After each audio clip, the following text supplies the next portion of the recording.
Hey, yo, what is up? Thanks for checking out another video.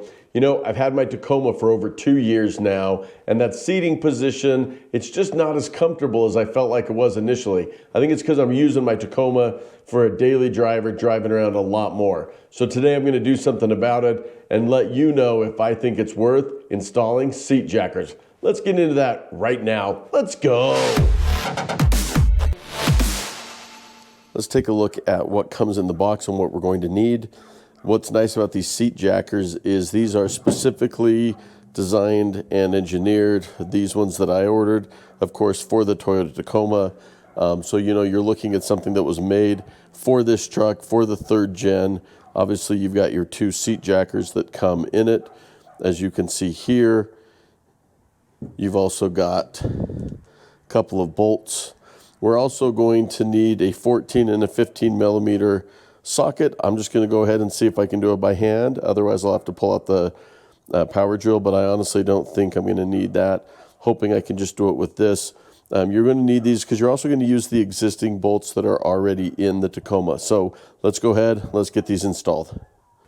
I'm installing these on the driver's side. So I've started by pushing the driver's seat all the way forward, loosening up the cover, taking it off in fact, and then taking my ratchet and actually loosening that bolt. I'm not actually taking it all the way off, I'm just loosening it, which will make the seat a lot easier to work with.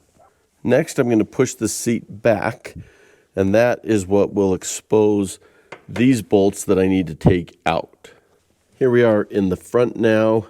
What I've done, this is a trick I actually got from Rob Motive, was I put the box in to hold that up. That is going to enable me to keep this lifted, especially since I'm doing this one-handed, you holding the camera. You're gonna see there's this part that's hanging down. There's also a little hole in there. That goes in here. That is going to be replaced, if you can see, with that going into there, and this extension now going into that original hole. What this means is we're going to use the original bolt to go back in here, and the new bolt is going to go, that came with it, the black one, in there. So that's kind of the order of things. This needs to go in first. We'll hold this up to be able to get that bolt locked into place. Okay, so that has now been secured in place using the original bolt. That is now dropped into that spot like I showed you. The reason that you undo the back is because now you've got some give. So if you don't undo the back, I think it's going to be a little bit more difficult. It takes 2 seconds, just undo the back.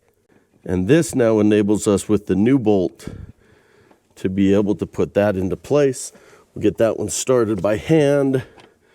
We'll get this one started by hand. Again, you might need to move your seat just a little bit.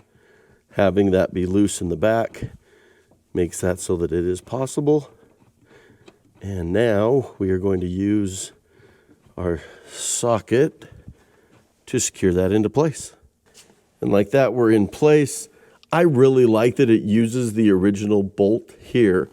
Despite my dirty carpet that could have used a vacuuming, you can see this is a really easy install. But the question is, how does it feel when I jump in? Before jumping in the truck to see how this feels, I am curious, is this a mod that you've considered, yes or no? Or is it a mod that you've done? And if you've done it, what do you think? Does it improve the seating position? Let me know down below. End of the day in autumn, we're about to lose daylight. So really quick, I've jumped in, and you know, at first it's a different feel to it because it does lift up the front of that seat. We're gonna drive it around for the next few weeks. We're gonna test it, come back, do a review. It's a super easy install. I think it's less than 10 minutes. And as you can see, it works with the 2020, 2021 and newer with the automatic seats. I've got the automatic seats, works really well. So I'm gonna test it out and I'm gonna let you know in a few weeks what I think. But right when I jumped in, I gotta tell you, it's got a little bit more space between where my knees are and where your feet are touching the ground. It doesn't actually influence the height at all. I'm 5'10", I think, 6 feet. You could be just fine with the headspace in the Tacoma, but it's that seating position that's always been an issue. I'm liking what I feel so far, but we'll see after a couple weeks. Thank you for making it all the way to the end of the video. If there's other mods that you're considering, hey, I'll try them out first. Let me know and I can do them, let you know how they're working out. Until then, check out this next video. There's lots of great companies out there, but Amazon's got some pretty good mods, and I'll link to that video here. Until then, peace out.